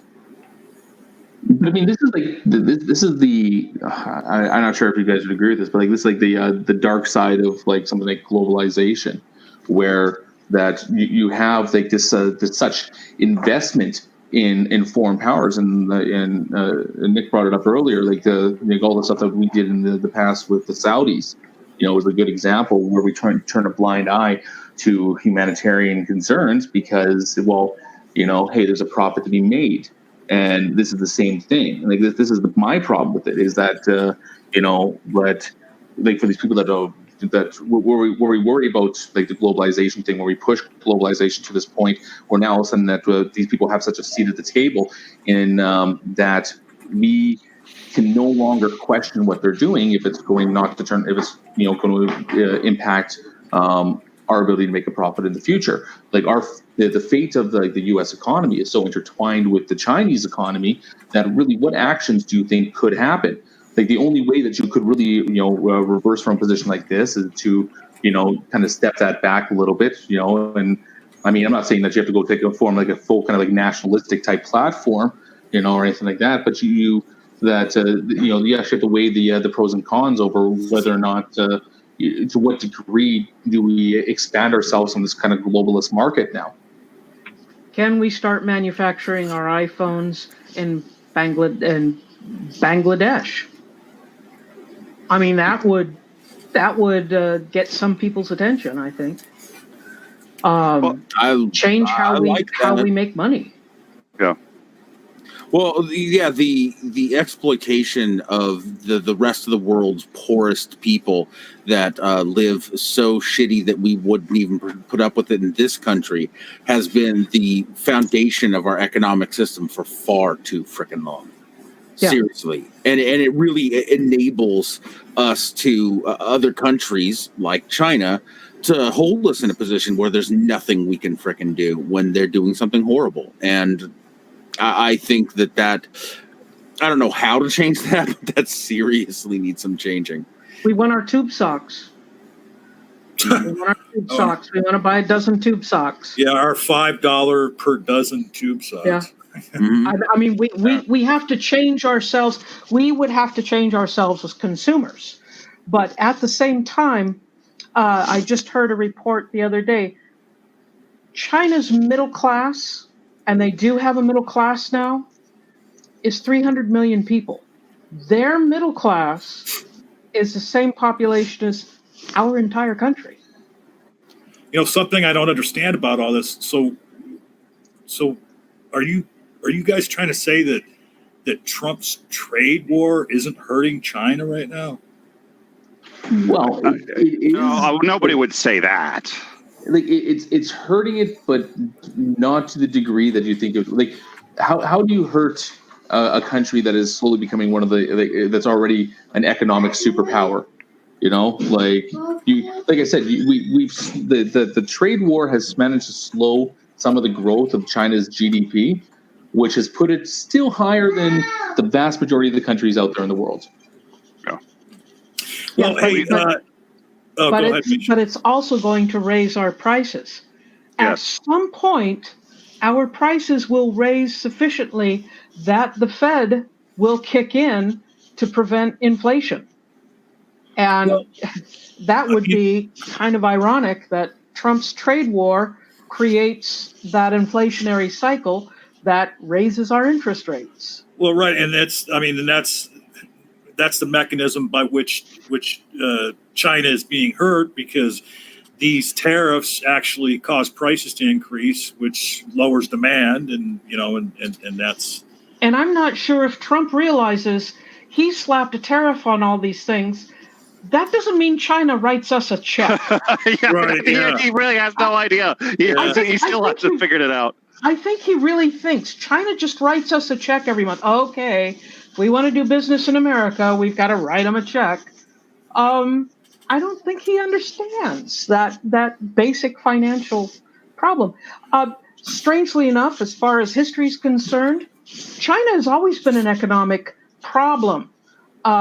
When all we wanted out of them was luxuries like silk and tea and spices and the real rarities, they wanted nothing from us. It caused a currency suck from Europe because the Chinese only wanted silver and gold. The rich Europeans wanted their luxuries, and so they sent their silver and gold to China, but it was never circulated back. And that was a huge problem. as far as economics, all through the Middle Ages and up until probably the 17th century. Well, and so one of the things is I sort of have a basic premise that free trade by itself, just fundamentally in concept, reduces wars, it increases peace, and actually has over time the effect of destroying despotism, because people don't need or want to support the despot anymore, and you also end up exporting culture. So the more free trade we have with China, the more they start to like our products and say, are Americans really that bad? But also the more interconnected. So I'm actually for globalism, but the central concept of free trade is that the rising tide lifts all boats. So I feel like the more we increase our free trade and our ability, and sometimes it does have this sucking effect on our currency. It absolutely does. But in the end, you end up sort of with, we may go down a bit, but we elevate the other side too, and they end up less upset with us as well if we can do trade solutions instead of more military or manipulative ways of getting what it is we want out of people. Hey, let me get in here real quick. So, and somebody help me out, maybe Misha or Nick, one of you, Socka, one of you guys knows what monetization is a W with a couple slashes in it.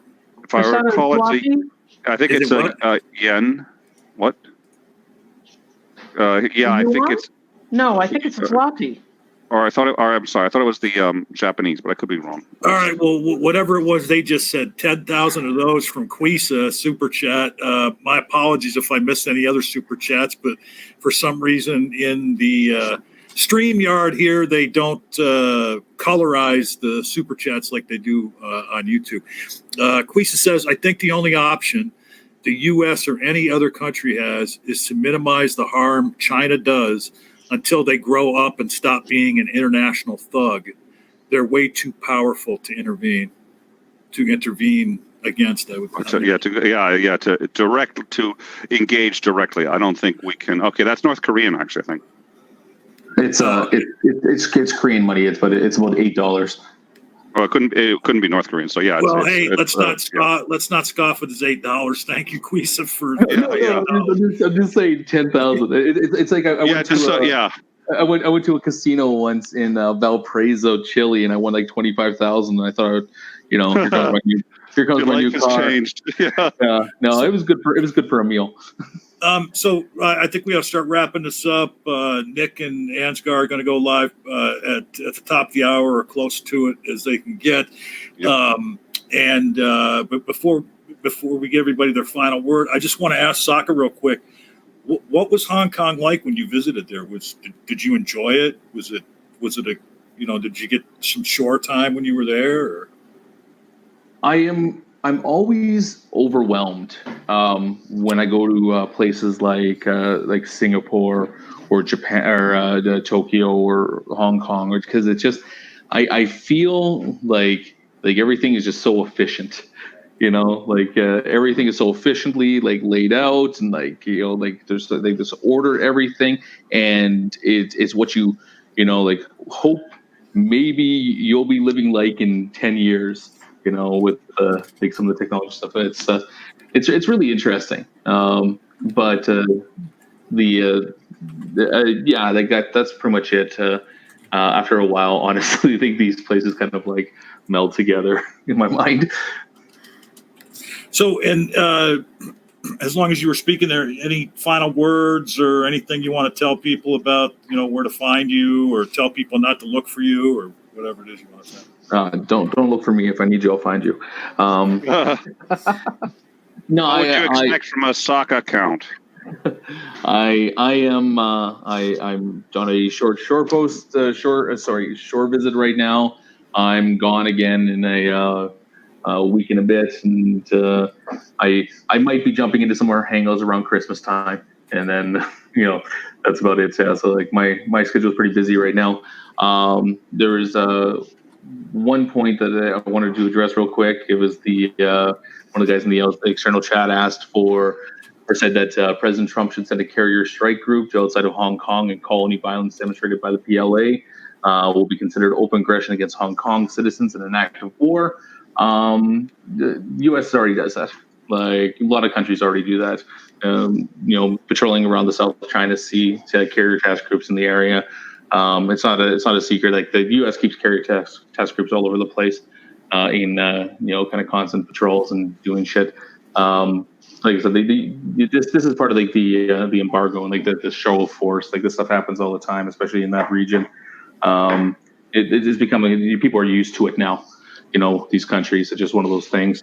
The Chinese do an exercise, North Koreans do an exercise, the U.S. is there, the South Koreans do an exercise. Like everybody's just in there, just flexing muscles all the time around that region. So it really doesn't really do much to have more ships in that area. Other than that, like this is the biggest problem that's generated by all this is like I said, I think it's at this one point that I made it earlier, and I think I just got to drive it home, is that when you're dealing with like a government, like the Chinese government, like this is a long game for them. Okay, like everything, the greatest advantage that they have in all this is that they're playing the long game, and because of that, like the only solutions that can ever be proposed for this is things that can happen within a term. Within a presidential term, and you're never going to see anything like that. You're never going to see that level of action being taken on that that type of scale that can resolve any of these problems. And the only real kind of issue to do this is that to handle like even like this stuff here is first off to stop dealing with oppressive regimes. Like that's just like the first. If countries would stop trading and dealing with oppressive regimes from the Saudis to the Chinese, then you know what? That's a good incentive for them to change the attitudes that they have there. But until we do that, then there's really nothing we can say. You can't take any type of like moral high ground and say like, well, hey, we oppose the actions of this country and what they're doing, and then get 33% of your imports from them. There's not much you can do there. So like, yeah, like the position that has to be taken is that you have to oppose this attitude of authoritarianism and the offenses that they do against human rights. Right from hit them where it hurts, in the wallet, even if that might hurt you. Okay. Move business somewhere else. Penalize companies that do businesses with these countries. Like there's shit that we can do to shut this stuff down. And it's not going to be easy. And that's the other thing right now. It's not going to be easy. It's going to be stuff that is going to be, potentially like detrimental to our own wallets in the near future. But you're not going to get them any other way. You're not going to be able to change any of this stuff. Misha, final words on the topic, and tell people where they can find you on YouTube and elsewhere. I think we've got a long way to go. I don't think we're close to any sort of a answer, anything that's going to settle down. I think the Chinese government can, if they can find a way to don't like to use this term, save face, remain, keep their dignity, and at the same time make the people of Hong Kong feel like, well, we're a little bit more safe. I think they'll find a way to do that. I don't trust the Chinese regime. I think they're quite scary, and I think they're quite willing to use violence. But I think right now, when you see those protesters and they're chanting, "The whole world is watching," that's something that is going to influence the Chinese more than I think we suspect. So hopefully this works out without any violence. Nick Soutter. I want to thank you, John, for having us both on and for hosting In Time. We appreciate it. We're a new channel, so we do appreciate any help. Dr. Misha Griffith, we've actually been wanting to talk to you for a little bit, so I will get in touch with you at some point on Twitter or something, but Ansgar and I had spoken about some things we'd like to discuss with you related to the show, so we will be contacting you. As I said when this started, we actually do cover breaking news, and we have committed to how we can, even if we're out in the road or whatever, how we can break in and start breaking news. There has been breaking news today, and the reason we didn't break into it is because I screwed up, and I had 2 notifications of it from people who are supposed to notify me, and I missed it. So we actually missed the breaking news, but it is still relevant. 5 people have been killed in Texas in a shooting, and I believe 21 injured. And so we are going to cover that, and we are going to, in fact, switch over to that. It is going live basically in about 2 or 3 minutes as soon as we're done with this here and on the GDC. So if you want to learn more about that in time, we'll be going live with that news story in about 2 minutes. And the man underneath the top hat, Ansgar, your final words, and where can we find you? First of all, I have my own channel. You can just look up my name just as it's spelled here. I also, of course, on In Time. Please go sub to that. We get probably more views on the GDC, and one of the problems is we haven't been able to brand our channel yet because it hasn't been a month, so we can't actually name it In Time in the web address. But anyways, Nick's been dropping the logo. Not the logo, excuse me. We've been dropping the link in the chat, so please head over there and give us a subscription if you're interested in the stuff we put out. I will say, I hear a lot of doom and gloom. We can't this and we can't that, and there's no real solution. And as Misha pointed out, they're saying that the world is watching, and the world is watching. And when nothing happens, what does that tell the world? What does that tell China? What does that tell NATO when nothing happens, other than our economic security is more important than doing what's right? Yeah, that's so true. It empowers them. Yeah. So, and my name's John Petersen. You can find me here most on the GDC most Saturday nights. And I've just started doing a once a week broadcast on Nakasuchi's channel on Wednesday nights. This Wednesday night, I'll be joined by Dr. Misha Griffith, Jerry Griffith, Dr. Josh Bowen, and Megan Lewis, and a polytheist named Callan, and we will be talking about Norse mythology. And that's going to start at 7:15 p.m. Eastern. Please don't miss that. Tomorrow at 1 p.m. Eastern, I will be on my channel, The Amateur Conversationalist. My guest tomorrow is Barney Tearspell, and we are going to talk about something in Barney's life that maybe not everybody in the community knows about. So please be there for that.